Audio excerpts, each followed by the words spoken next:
It's 6 p.m. on a Chuseok holiday here in Korea. Welcome to our newscast. I'm Daniel Choi. We hope you're enjoying the second day of the Chuseok holiday wherever you may be. And if you've just begun the long journey to family gatherings here in Korea, that may not have been the wisest move. Our very own Hwang Ho-jun has some traffic updates for us right now. Ho-jun, how is it looking for drivers at the moment? Hello, Daniel. You're absolutely right. It's bumper to bumper in both the north and southbound lanes at the moment. The traffic jam started early this morning as many Koreans observe a traditional rite called Seongmyo, which involves a formal visitation to the family's ancestral graves.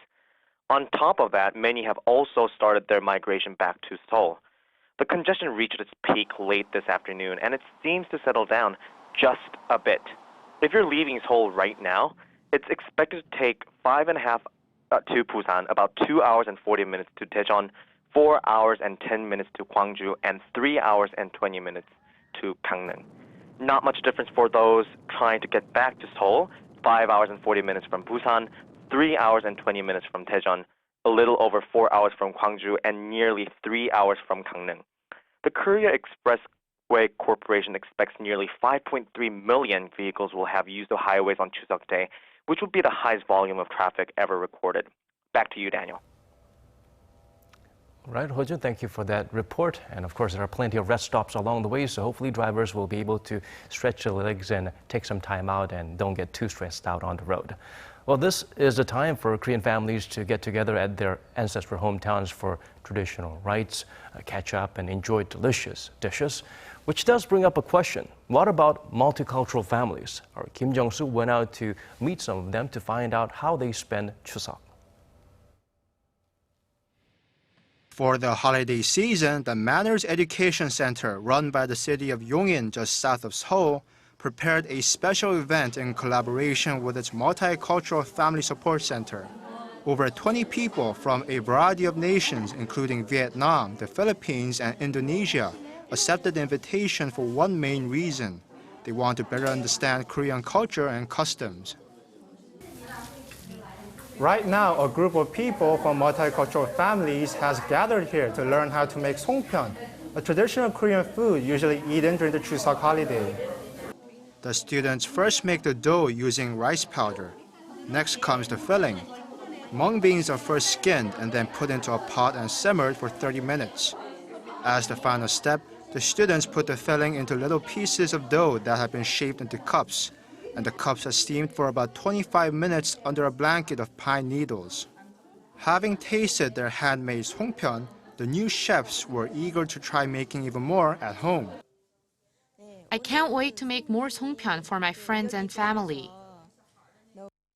I'm sure next time I will tell to my friends that we made some traditional duck, so I'm sure that they will really love it too. After tasting the holiday sweets, the students donned traditional Korean attire, or hanbok, and participated in a ceremony called chare, in which Koreans honor their ancestors. Meanwhile, the center's director made sure that the participants made the most out of the learning experience. The number of multicultural families in Korea continues to grow, but it's not easy for them to get hands-on experience in learning about Korea's rich culture and heritage. So that's why we decided to hold this event. According to the Ministry of Justice, the number of foreigners living in Korea broke the 2 million mark just a few months ago. And as of last year, there were more than 200 centers all over the country helping out multicultural families. Based on the success of today's event, you might say these families are learning the beauty of their adopted home, one songpyeon at a time. Kim Jong-soo, Arirang News.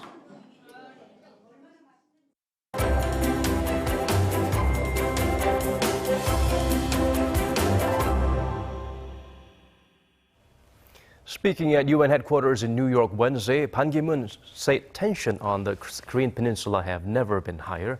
The UN chief called on the Security Council to take swift and stern actions against North Korea in the wake of its recent provocations. Kim Mi-ji shares with us the Secretary General's remarks.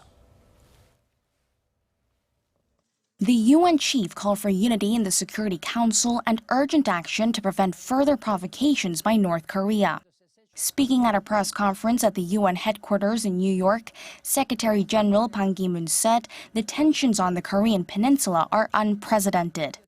Level of tension on the Korean peninsula has gone much higher. Never in the past I have ever seen such kind of heightened tension on the Korean peninsula.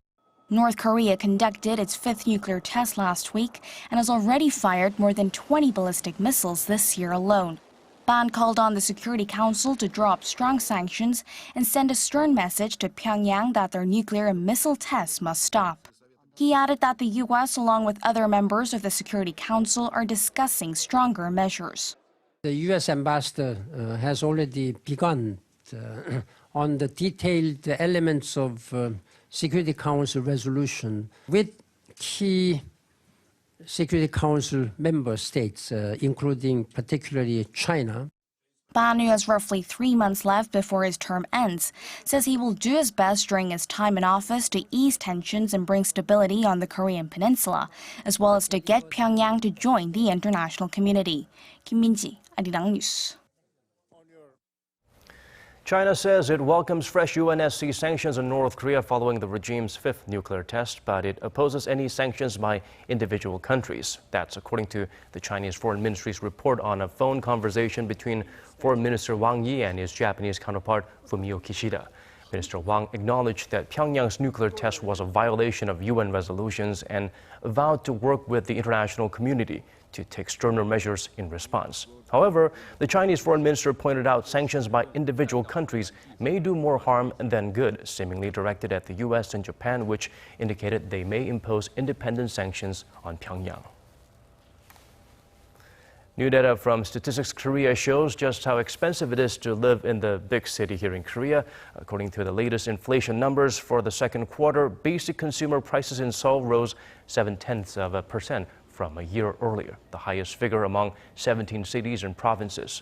These prices include 142 items such as utilities, food, clothing, and cigarettes. Inflation in the capital was more than double that of the next two cities or regions and more than triple the national average. If home rental prices are included, Seoul remains on top at double the national average. Seoul has led the rise in consumer prices for 8 straight quarters. Turning now to the U.S. presidential race, Democratic candidate Hillary Clinton's doctor says the nominee is healthy and fit to serve as president. This follows the revelation that she was recently diagnosed with pneumonia.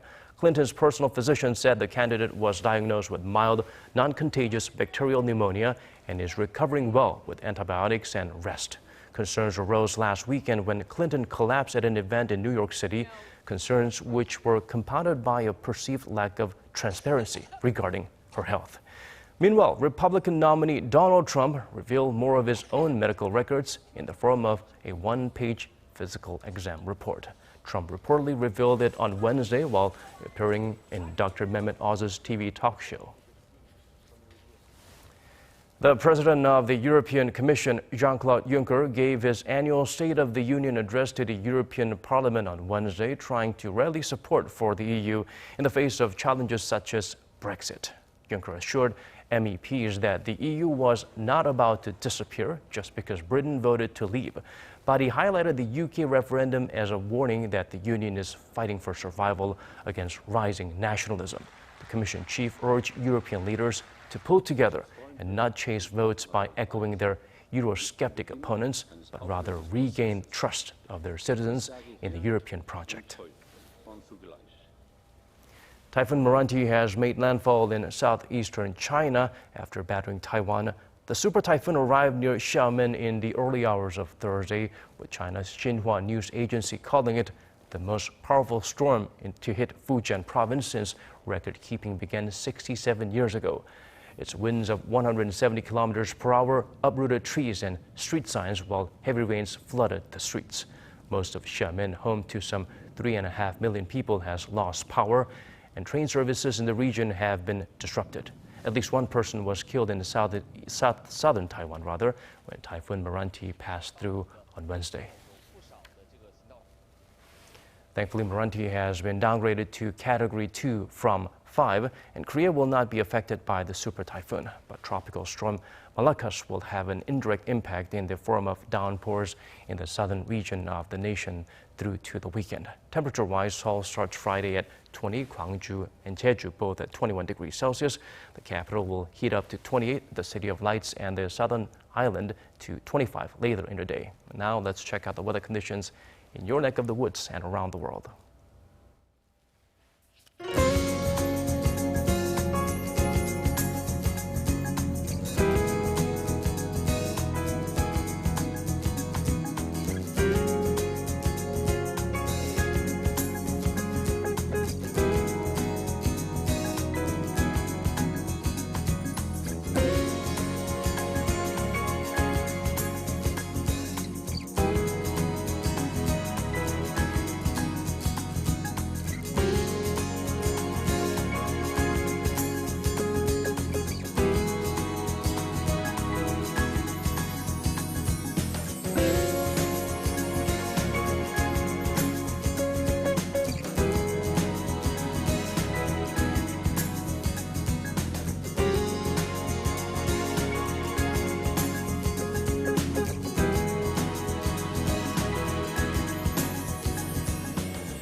These are the stories we're following at this hour. We'll have more updates at 10 p.m. Korea time, so do join us then. From all of us here at Arirang News, thank you for watching.